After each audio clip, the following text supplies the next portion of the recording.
have a complicated relationship with the 2003 Haunted Mansion movie. I've done 2 videos on it already, not counting the other times I've brought it up in random videos. I've talked about the movie and my thoughts and feelings on it. I've talked about the stuff that didn't make the cut. Today we'll be talking about everything else. With that new movie right around the corner, it feels fair to wrap up this saga, digging up pieces of Haunted Mansion obscurity that haven't seen the light of day in years.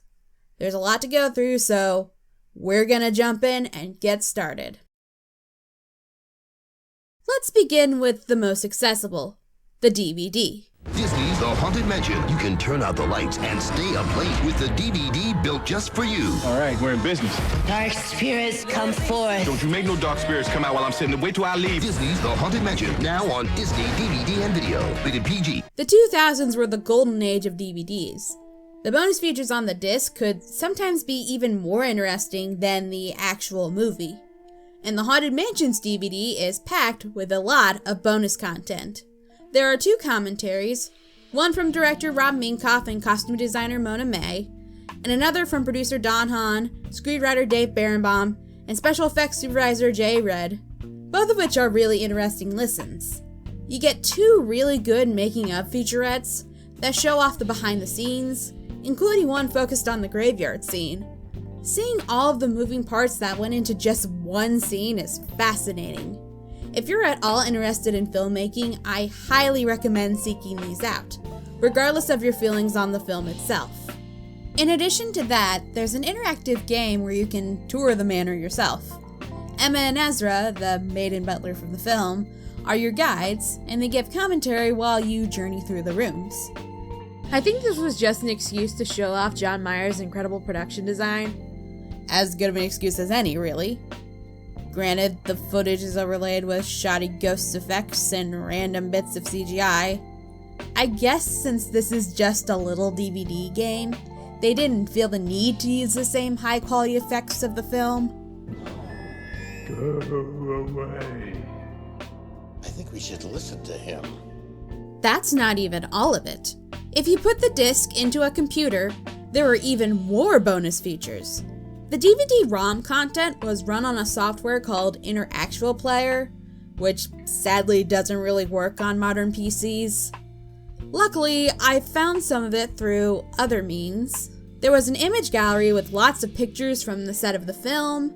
There are also a lot of printable activities that I managed to export as a PDF. So if you want a Medusa door hanger or an Eddie Murphy ornament for your Christmas tree, there will be a link in the description. There's also a 10-minute documentary about the history of the attraction. It's not very in-depth, but gives you a basic rundown of the attraction's history, and features some interviews with Imagineers like Ex Atencio and Blaine Gibson. You can find it floating around places like YouTube. There's quite a bit I wasn't able to get working, but that's enough that I'm willing to call it good. So, even if you're not big on the movie, I'd still recommend getting the DVD just for all the special features. Even the menus on it are fun. They show off different parts of the mansion and the full changing portraits, which you don't actually really get to see in the movie. I read something from Bob Iger where he said he wanted to get back into the physical release market. So if anyone from Disney happens to be watching, can we get more of this, please? Now we'll be jumping back in time to before the movie came out. Being one of Disney's biggest films of that year, they put a lot of effort behind the marketing. The early 2000s were a very different time, even though it wasn't that long ago. The best way to get the word out about a movie was still through traditional avenues like television. Endless TV spots and trailers aired on television stations across the world. But as you'd expect, a majority of the interesting stuff was exclusive to the Disney Channel. In October of 2003, a month before the film was set to release, Disney Channel held its annual Halloween programming block. It's gone under a bunch of different names over the years: Monstober, Witchtober, Hauntoberfest. This year, it was Ha Ha Haunted Halloween, running from October 25th through the 31st. The block aired spooky episodes of popular Disney Channel shows, like The Proud Family and Lilo and Stitch the series, along with decoms like the Halloween Town movies. During the commercial breaks, there were little segments hosted by Ari Davis and Mark John Jeffries, the kids that played Megan and Michael. They talked about the movie and gave commentary on whatever was playing. Not really worth analyzing. There were a series of more interesting breaks. A brief sizzle reel of the movie would play before going into a Halloween craft. The crafts were done by the kids, but it was hosted by this guy. Why, hello there, children. So nice of you to stop by. I've been dying to have you. This is Hetty. He's a floating head who likes pulling pranks and telling jokes. Believe it or not, he's actually connected to the film by a very tiny thread. He was voiced by Tony Jay, who played Monsieur Dark in Beauty and the Beast and Frollo in Hunchback of Notre Dame. Tony Jay also did a brief narration before the Mansion Tour game we just talked about. Welcome, foolish mortals, to Disney's virtual DVD ride, The Haunted Mansion. A ghost who likes joking around and giving commentary, huh? And if those connections weren't clear enough, he literally calls himself our ghost host. Given how much he resembles the Hatchet Man portrait, I don't think that's a coincidence. But the connections go deeper. Tony Jay also voiced legacy Disney characters like the Magic Mirror for many years, in House of Mouse, Fantasmic, and the Snow White Platinum Edition DVD. After he passed away, Frollo and the Magic Mirror were played by Corey Burton, the most consistent voice actor for the ghost host in the modern day, including in the opening credits of the actual film. Welcome, foolish mortals. Coincidence? Yeah, probably. I brought up these promos in the iceberg video I did a few years ago. I said that 3 were made as that's all I could find online. However, I managed to find another one, and judging by the promo for the block, there might be a few more that haven't been rediscovered yet. Hopefully one day they'll all resurface, and we'll get to see Hetty's antics for ourselves. Now then, where's my pizza? For many years, Disney Channel had a mini show called Disney Movie Surfers, where a group of kids went behind the scenes of recent Disney films. Even though they were only 5 minutes apiece, played during the commercial breaks, you still got some insight on the process. I remember 2 of the ones for The Incredibles. One was how the Foley in the film was done, and the other was a brief interview with Brad Bird. They're really neat. I wish you saw more stuff like this aimed at kids. Anyways, back in 2003, of course they covered the Haunted Mansion. I was able to find 3 segments. The first was a walk around the set, broken up by interviews with some of the crew. The second spoke to the VFX team and the makeup artists. If you've watched any of the other behind the scenes stuff, it won't tell you anything new. But they're still fun, and I liked that they were all super clear on crediting the people who worked on the film and what their jobs were. Working on a movie can be kind of a thankless job, as evidenced by these past few weeks. This channel supports the writer's strike, so it's always great to give credit where credit's due. The third one isn't about the actual movie. It's about a tie-in music video.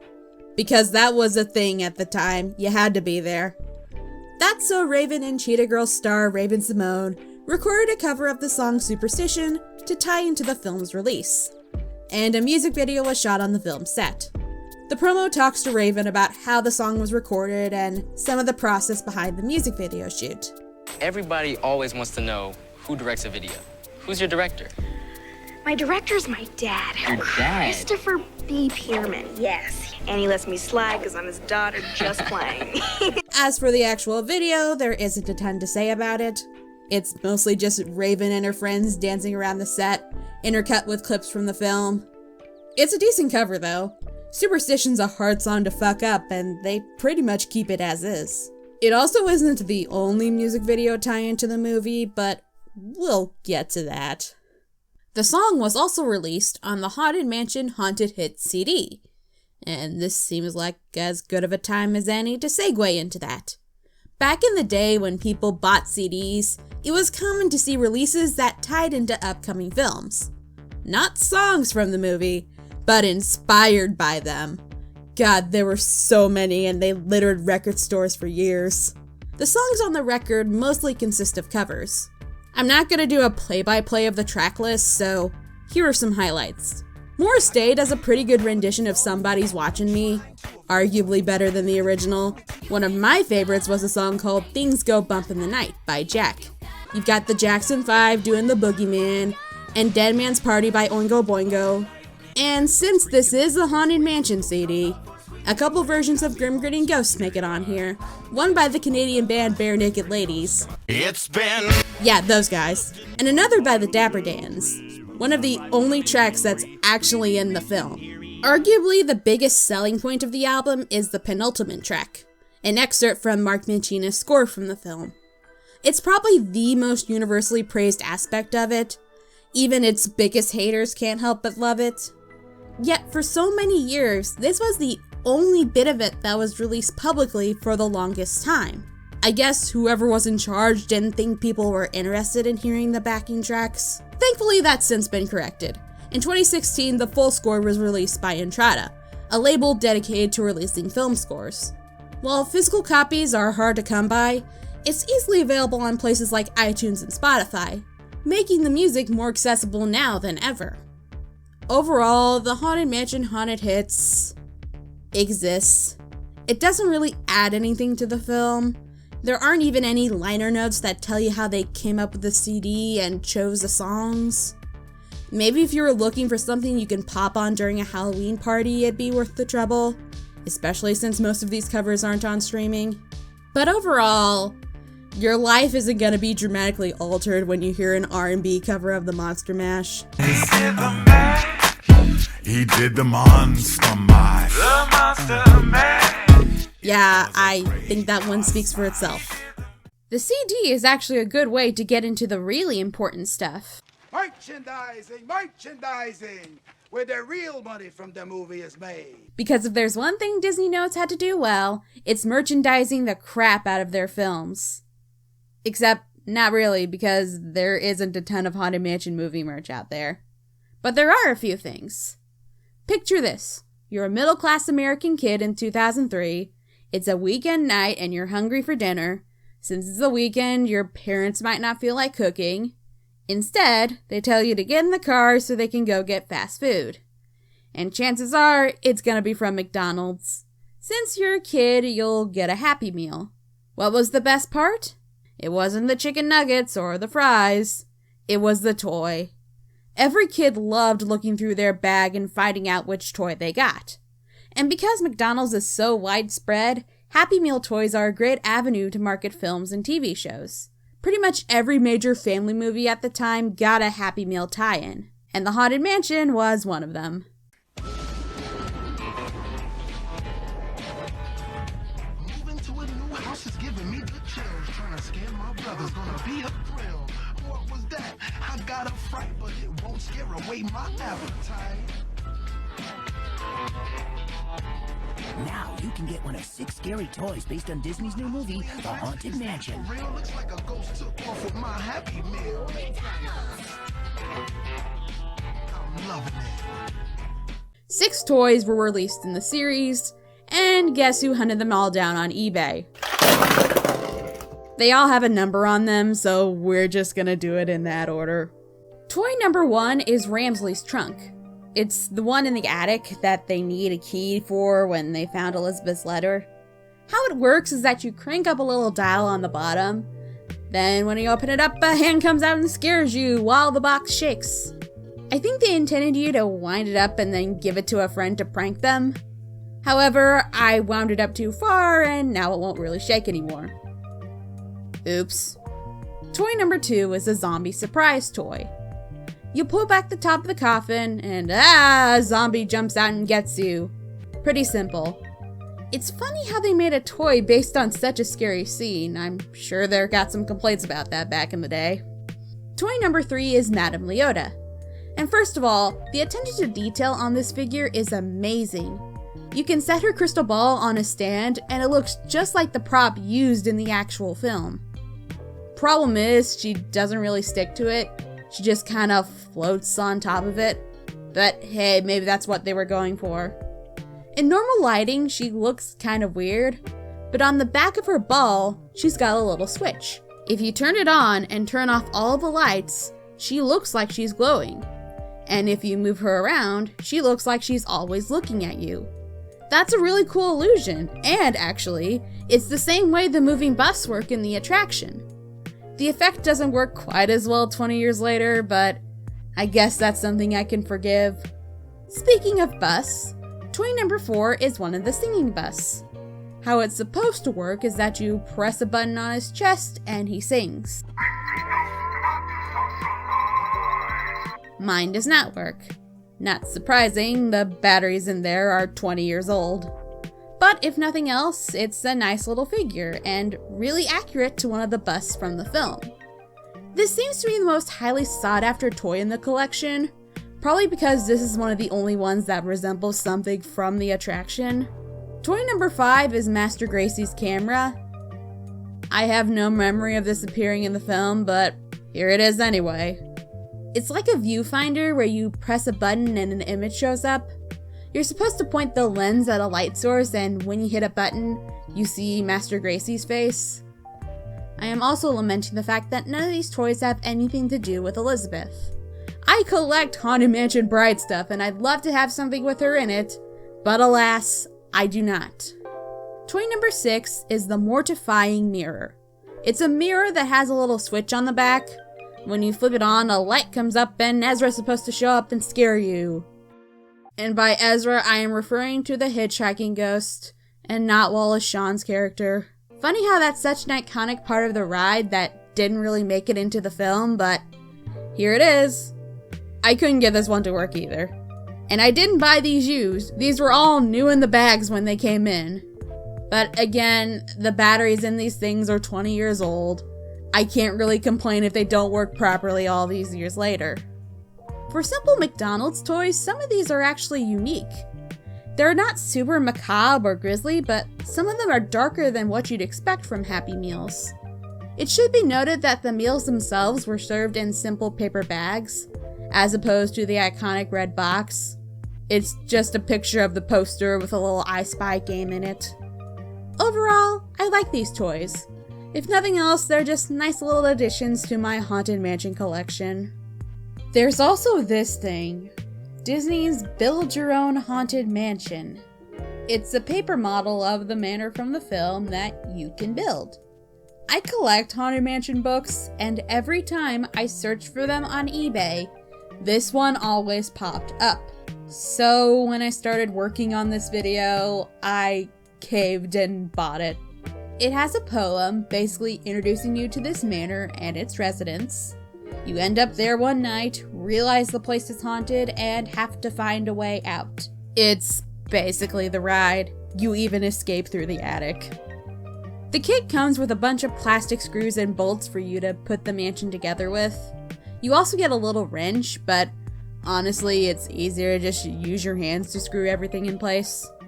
The instructions were pretty easy to follow. I finished it in about 40 minutes. It ended up being pretty big. I didn't measure it, but here it is compared to the Lego Disneyland Mansion. I have very limited shelf space, so I ended up taking it apart and putting it back in the box. The disassembly was pretty easy, and I think I'd be able to put it back together again. The cardboard is pretty sturdy, and I didn't have problems with stuff breaking or stuff bending. Except for the windows, which popped out really easily. I'm still not sure if they were supposed to do that. There were also a few little paper dolls. You've got Ramsley, Emma, Ezra. You've also got a zombie and the Headless Knight. His name's Galahad, apparently. And you also got a skeleton coachman. It looks a lot like Ezra the hitchhiking ghost, but I guess you can't have two Ezras, so they named him Phineas. Why they didn't just make him the hitchhiking ghost named Phineas is another story.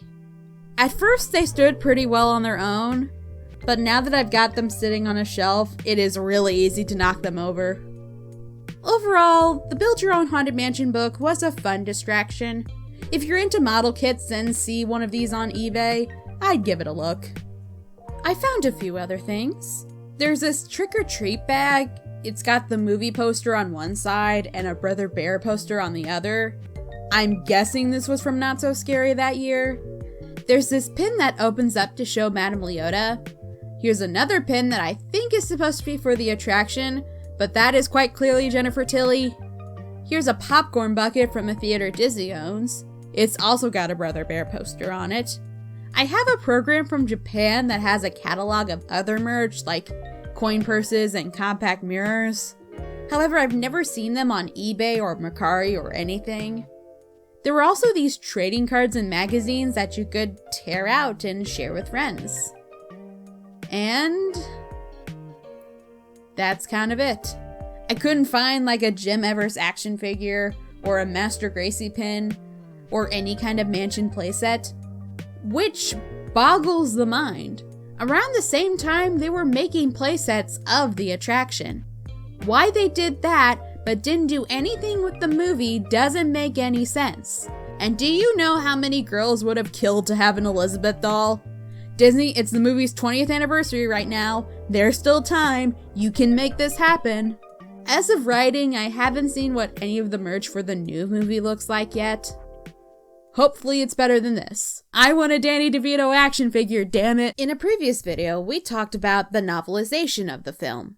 Basically a retelling of the film that's only interesting because it includes some of the scenes that got cut. You can go watch that video if you want to learn more about it. However, did you know that there are a couple other bonus stories for the film? Well, you do now. Disney Adventures Magazine was a monthly magazine published from 1990 through 2007. If you were a kid growing up in the 90s or early 2000s, you might remember seeing them sold by the cash register next to all those Reader's Digest magazines. There were articles about upcoming kids' movies, shows, video games, and books, as well as some games and puzzles. Those were cool, but the best part of the magazines were the comics. Each issue got about 5 or 6 Disney comics, starring some of their most popular characters. In the December-January 2004 issue, the cover story was about winter movies. This included The Cat in the Hat, Return of the King, and of course, The Haunted Mansion. That would make for a really interesting movie night. The article itself isn't that in-depth. There's a brief interview with the kids and a few photos of the characters. Some of them are concept art, others are just pictures from the set. But the coverage of the film also included a comic, The Haunted Mansion Cookie Creeps. The plot centers on a couple of kids going into the mansion to sell cookies, only to discover that, gasp, it's haunted. The kids are pursued by an overzealous ghost with a broom and have to find a way out before he can get to them. But as it turns out, he was just looking to buy something. Now that I've got you right where I want you, I'd like to buy all your chocolate. I have to admire the accuracy and the details. The ghosts and scenery look just like the movie. You can tell they did their homework. The story reminds me of the famous Song and Story record, a story of 2 kids getting stuck in the mansion and finding a way out. But I don't have much more to say about it. Usually Disney Adventures had a few continuous series going on with the really popular characters. Like in any given issue in the early to mid 2000s, you could find a Lilo and Stitch comic, a Kim Possible comic, and a Pirates of the Caribbean comic. The Haunted Mansion did not achieve such status, but they did squeeze out one last comic in the fall 2004 issue, The Haunted Mansion Monster Makeover. In this story, a crew from one of those home improvement reality shows barges into the mansion, looking to give it a makeover. Yeah, those shows were everywhere in the 2000s. Like this video if you remember Trading Space's Boys vs. Girls. Of course, they're unwelcome guests, especially by the butler Ramsley. So he plots to get them out of the mansion and keep them out. Unlike our last story, our protagonists are a bunch of assholes. It's one of the only pieces of Haunted Mansion media that makes the mortals antagonists. And yes, Ramsley is the hero of this story. Interesting change. Though he doesn't completely get his way, the team managed to build a skate ramp, which the other ghosts seem to appreciate. Do either of these stories add anything to the film's mythos? Not really. I feel like if you were going to make side stories of the film, they should have been more about the house and the ghosts. Master Gracie is mentioned several times in the story, but we never get to see him. And once again, Elizabeth gets the shaft. But they're still cute, I guess. Copies of these magazines pop up every now and again, and if you can find one at a decent price, I guess they're worth grabbing. Moving on, we'll be going into a familiar topic of this channel: web games. A while ago, I talked about the once lost Haunted Mansion Flash game, Haunted Mansion: The Black Widow Bride. When I downloaded Flashpoint to make that video, I discovered that there were other Haunted Mansion Flash games archived on there. And not just Haunted Mansion Flash games, Haunted Mansion Flash games made to tie into the movie. So before we can talk about the first one, we need to talk about a staple of children's gaming from the early 2000s, Neopets. Neopets launched in 1999. It was a virtual world where you could raise pets, play games, and share content with others on the internet. It was kind of an innovator when it came to kid-friendly websites, and is still heavily nostalgic for 90s and 2000s kids. One of the more interesting aspects of the website was its immersive advertising. Basically, branded names were put into the games that weren't explicitly meant to advertise something, but yeah, they were basically ads. You could have gone to McDonald's and bought a Big Mac for your pet, or you could have played Cheetos Chase to earn pet points. The kind of advertising that you might not have noticed, but your brain did. Believe it or not, this was controversial at the time, with many debating about whether or not covert advertising in a kid's game was ethical. Which, in the current age of in-app purchases and Robux and V-Bucks, this seems minor by comparison. We won't be unpacking that today, but if you'd like to learn more about Neopets and its various controversies, check out Izzy's video on the topic. If you want to learn more about the community, check out Echo Gillette's video. Nothing quite like shamelessly plugging YouTubers I respect. Anyways, one of these immersive advertisements was the Disney Theater. The theater hosted trailers and games for upcoming Disney films. As it used to read on the website, a player might stop by a Disney theater where he can play a Walt Disney movie related game to earn Neopoints, good for buying shop space and land in the game. And in 2004, they put out a game for the Haunted Mansion movie, more specifically to tie into the DVD release. It was called The Haunted Mansion: The Key of Secrets. You play as Jim. You're going around each room in the mansion, trying to collect enough objects so you can find the key. Where's the key? Where's the key? Yeah, that one. Madame Leota's enchanted your chair, and you're able to fly around at incredible speed. But you gotta watch out for enemies like busts and heads and trumpets. I was really excited when I learned about this, but this game is nigh unplayable. If you even push one of the arrow keys, Jim will go flying in one direction into the enemies. He's impossible to control, which is bad given that enemies come flying at you at an even faster speed. And you can't defend yourself from getting hit. Dodging is all you can do. But with Jim being so hard to control and the enemies being so fast, you can't.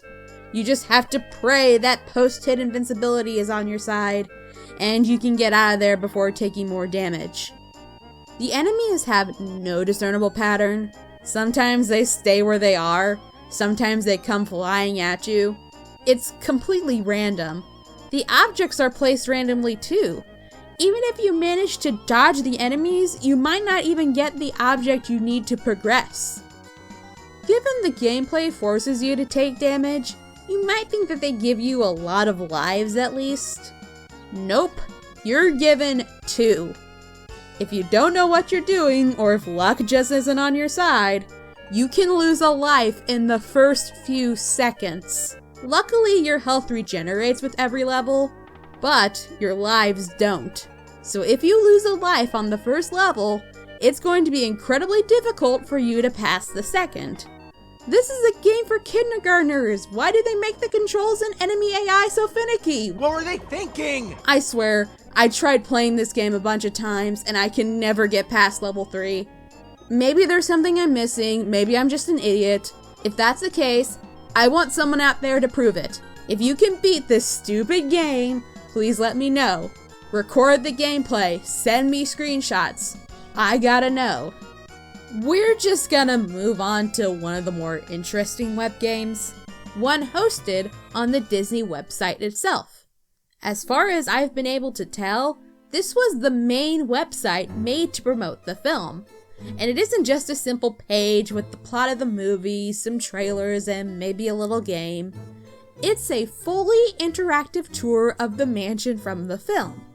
It's basically a Haunted Mansion point-and-click game. The gameplay is just you going through the mansion, occasionally clicking on stuff. It's nothing complex, your average putt-putt game is harder, but there was clearly a lot of effort put into the presentation. There were a couple of mini-games, there's a musical memory game, and a whack-a-mole with spiders. You can even send e-cards to your friends, or at least you could at one point. You can listen to the singing bus sing a couple of songs. It still won't take you more than a half hour to get through the whole thing, but for a web game made just to promote a film, there is an admirable amount of content, and immersive content at that. Plus, they included a lot of music and sound effects from the attraction, which is an excellent touch.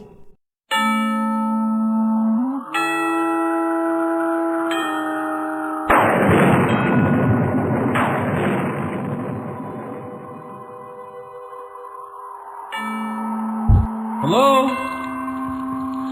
Is anybody home?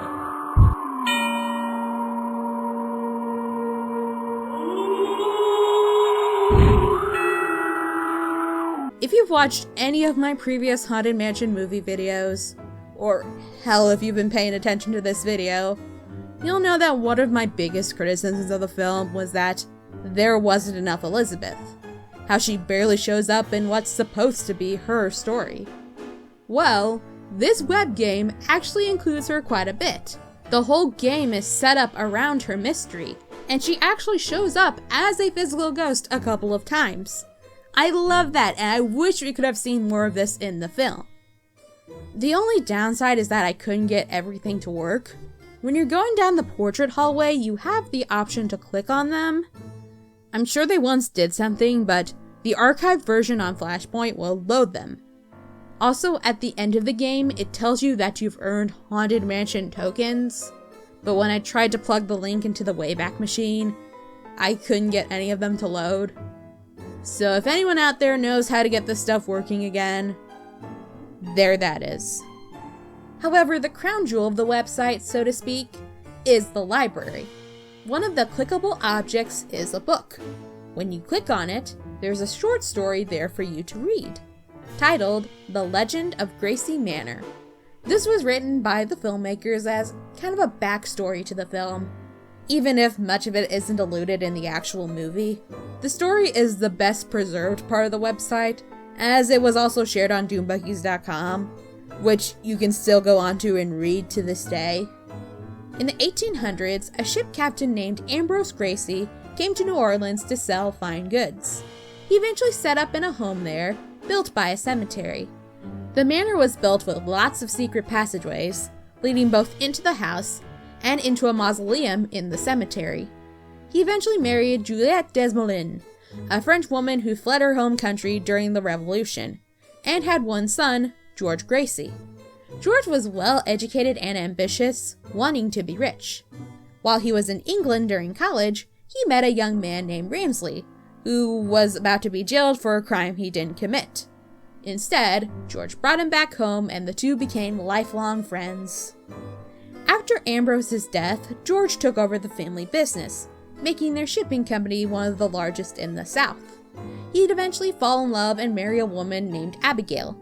The two would have a daughter and 2 sons. Unfortunately, all 3 of them would come down with scarlet fever, and all but the youngest son, Edward, died from it. This sent Abigail into a deep melancholy.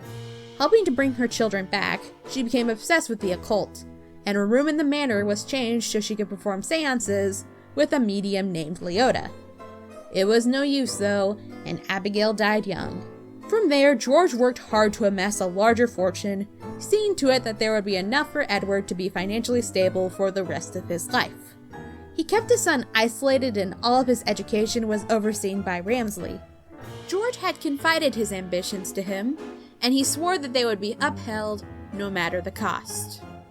Edward grew up into a soft-spoken, kind-hearted gentleman, and into the most eligible bachelor in New Orleans. The manor would begin hosting annual Mardi Gras balls with him as host. And I think you know the rest. Knowing a lot of the stuff in this story does make the movie make more sense. Like, Ramsley's actions come off as slightly less insane when you know about his friendship with George. He basically saved his life and he promised to him that he would make sure Edward was taken care of. Does that justify what he does to Elizabeth? Of course not, he's still the villain. But you can kind of sort of see how he views it. And it even explains why Madame Leota was there. In addition to her connections with Abigail, it's implied she showed up again during Gracie's downward spiral after Elizabeth's death, as opposed to in the film where she's just kinda there. They also snuck in a few homages to the ride's history, like the names of Edward's parents. It goes all the way back to the original script. The ghost host narration in the stretching room was going to include more elaboration of the people in the paintings. The woman on the tombstone was going to be named Abigail Paycleaver, who was preceded by her husband, George. This was before she got retconned into Constance, obviously. And the widow, Abigail Pete Cleaver, who was preceded here by her husband.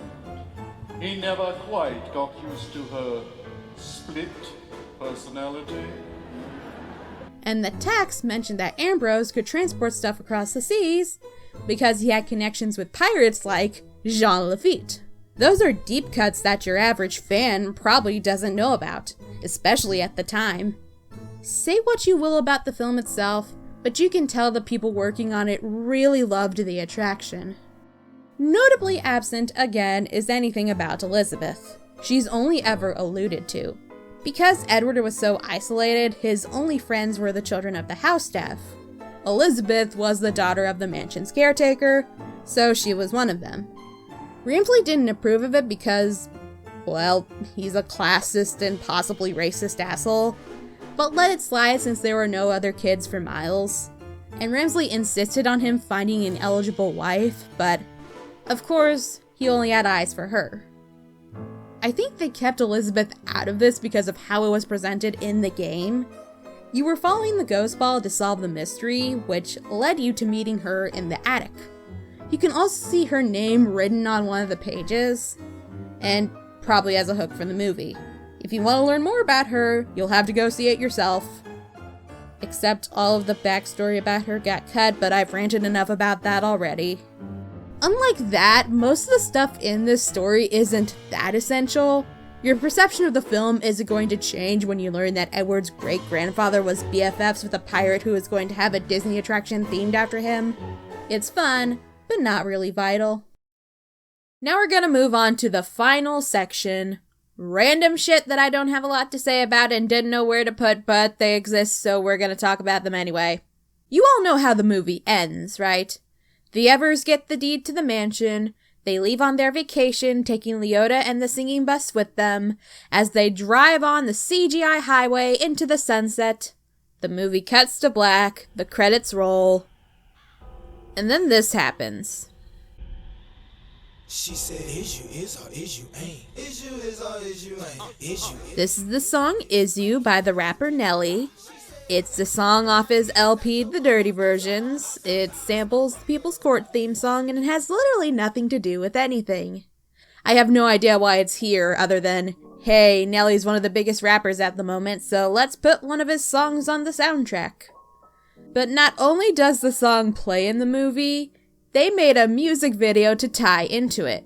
And it's not like the Superstition video where they spliced in random clips from the movie as people danced and sung. It has an actual plot.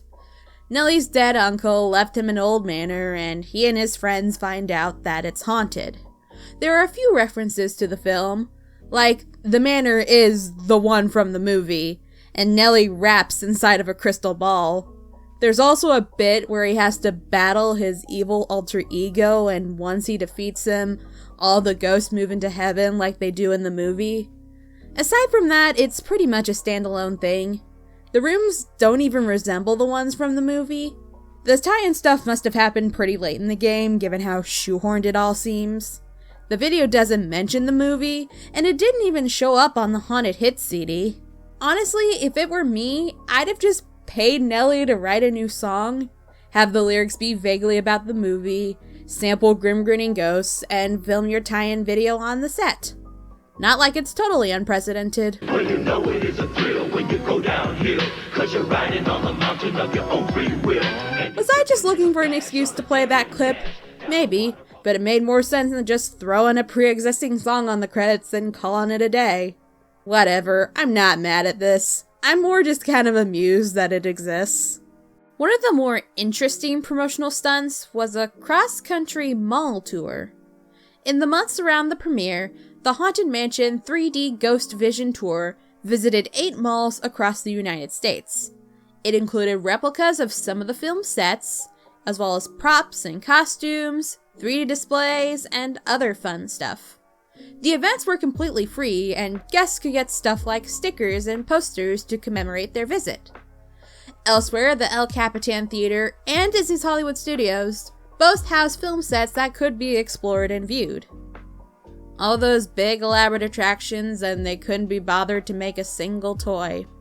Unfortunately, once filming wrapped, the sets were destroyed and the props were scattered to the winds.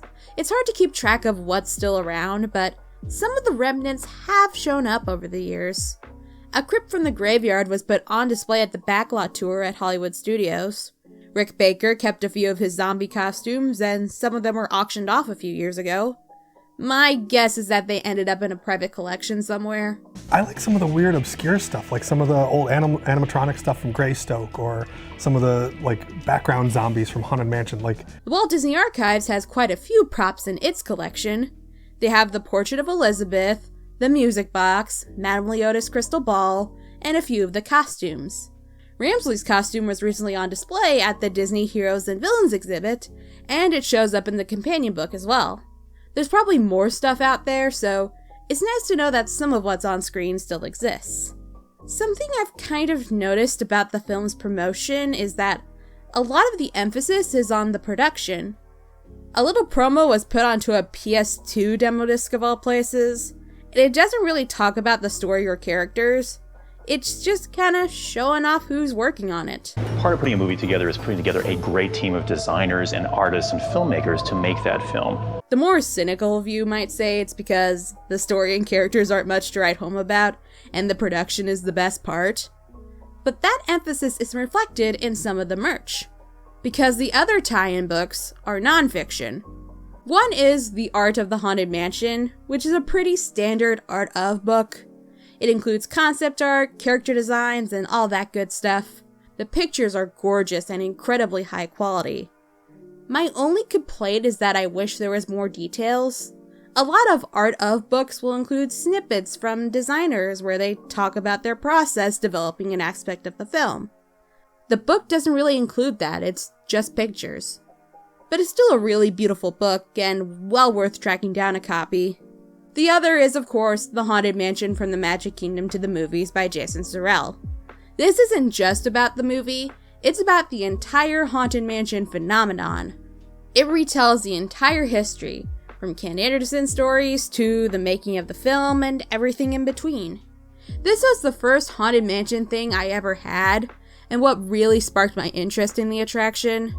The book has been reissued a few times, updated with refurbishments and new attractions and the like. The most recent edition cut out the movie stuff entirely and is just focused on the ride. If you're gonna get any version of this book, I'd get that one. It's the most up-to-date and accurate of all of them, but this one still holds a special place in my heart. I'm not exaggerating when I say The Haunted Mansion from the Magic Kingdom to the Movies made me the woman I am today. Alright, what else is there? There was a GBA game meant to tie into the film that never got released. I was thinking about including it, but when I tried playing it, I couldn't figure out how to do anything. Plus, this video's long enough as is. The Blu-ray has a completely unrelated short film as a special feature, made years after the fact. At the 2003 Christmas parade, they had a float with the movie in it. Not an original float, it's the same one they use in Boot to You every year. But it was still there. The kids stood on it along with costume characters of Ramsley and Emma? I assume that's who they're supposed to be, as they're in those costumes. And the ballroom dancers have kind of Christmassy outfits on. Should I make a video about Haunted Mansion costume characters? I feel like I should. Also, the ghosts from the movie were in a commercial for Disneyland, with most of the actors reprising their roles. Granted, we see the hitchhiking ghosts going through the mansion, and it's the normal mansion, but all the exterior shots were clearly filmed during Haunted Mansion Holiday. But hey, it's still a great ad. It's fitting we're talking about stuff in the parks, because the last thing I want to talk about is the film's strangest legacy. How it changed the attraction. After Pirates of the Caribbean haphazardly shoved movie characters into the ride, people were worried that the Haunted Mansion might suffer the same fate, especially with the re-haunting taking place around the same time the Pirates refurb happened. Of course, that film wasn't as successful as Pirates, so that never came to be. But even though they never threw in a Jim Evers audio animatronic, to say that the film had no impact on the ride is a straight up lie. The most obvious influence is in the seance room. When the attraction opened, Madame Leota was stationary, but with the refurbishments, she now floats freely around the room, something clearly taken from a scene in the film. There were actually plans to use more. The loading zone in the Disneyland mansion is basically a void of nothingness, and Imagineers have wanted to do something with it for years. One of their ideas was to recreate a room from the movie and pretty much put it in there as is. The film's disappointing reception ended up killing the idea, but it was still considered. We were going to bring the conservatory to Disneyland, because I always felt when you step into the dune buggies, you're kind of in a nowhere land, and we had that all mapped out. It fit perfectly, but then the movie came out. Yeah. You know, hope springs eternal. You try to make good movies, and sometimes they win, and sometimes they win less. There's also the fact that in the backstory, one of the mansion's owners was a Master Gracie. It's an idea that existed beforehand, sure, but I definitely credit the movie for popularizing it. Not to mention, one of the semi-official names for the Haunted Mansion's butler is Ramsley. He is becoming Ramsley, the butler of the mansion. People have taken the stuff they liked from the film and kind of adopted it for themselves. That's really interesting. Not even a decade ago, the most common discourse about the movie was how terrible it was and how much people hated it. But in recent years, I'm finding out that more and more people enjoy it. Part of that is nostalgia. People who grew up with the movie are talking about their love for it.